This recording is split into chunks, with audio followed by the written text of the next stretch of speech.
Welcome back to Yahoo Finance on the Move. Primaries underway today in New York, Kentucky, and Virginia. To help us understand where the presidential election is heading, we invite into the program Michael Isikoff, Yahoo News chief investigative correspondent. And also, you should know that his book, Russian Roulette, is out again today in the paperback version with a new and revised epilogue, which includes more on the impeachment battle. Welcome to the program, Michael. Hey, great to be with you. In the tease where I was mentioning to people that you were coming on, I joked that lefties up at bat. We've got a question whether progressives in these primaries will actually gain. And it's particularly that race in Kentucky. What's going on there and what's at stake for establishment Democrats and for what I'll call AOC Democrats?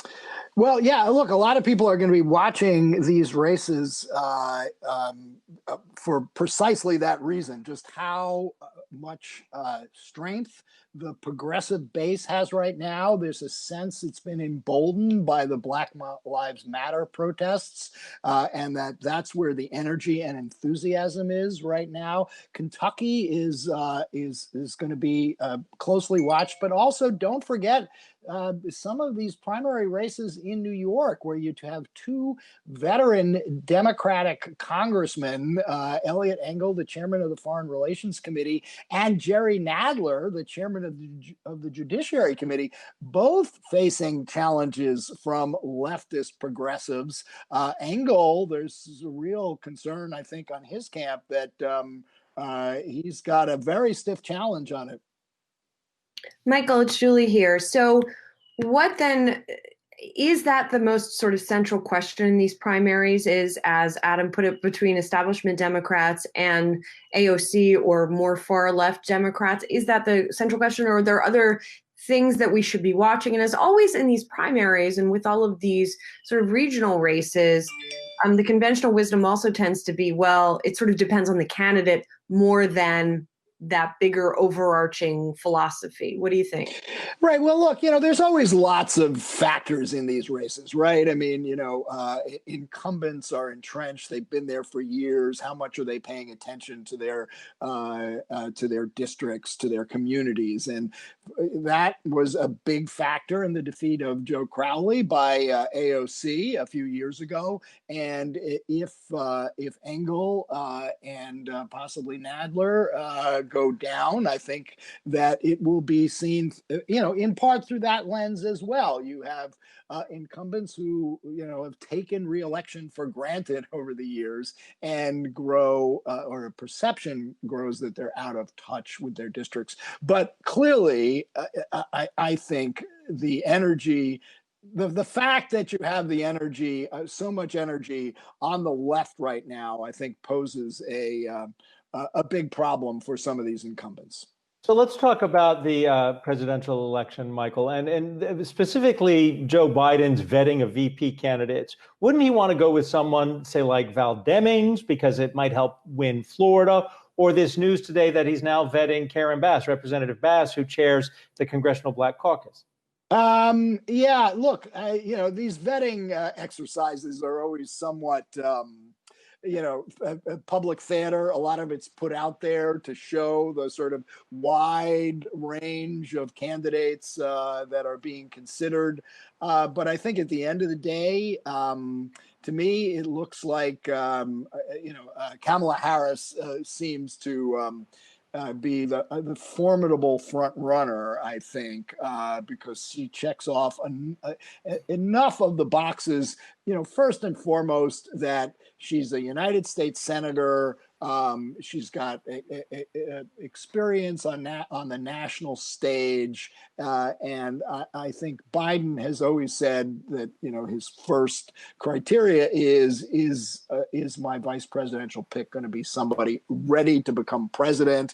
And I think that, the Senate standing of Kamala Harris gives her a big leg up on that one.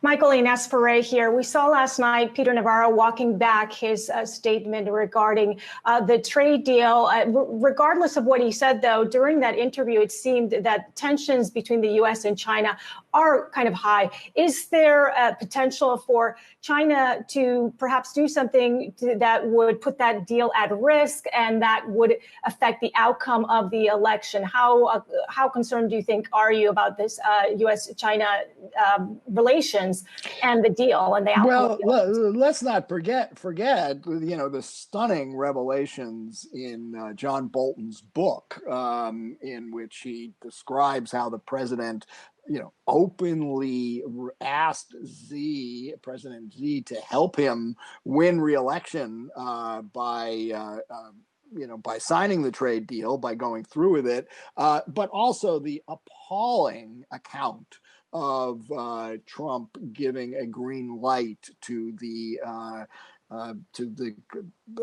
detention of up to 1 million Uyghur Muslims in re-education camps, concentration camps. I mean, that just blew so many people away that a president of the United States would seem to give his stamp of approval to one of the most horrific human rights abuses on the planet right now. And I think that, those disclosures alone kind of just scramble everything to do with U.S.-China relations right now. You wonder how the Chinese have taken this, what lessons they take away from Bolton disclosing all this. Does it make them less inclined to help Trump out than they otherwise would have been? And remember, they're looking at the polls right now the same way we are, and the polls clearly show Biden has a formidable lead right now, a formidable double-digit lead,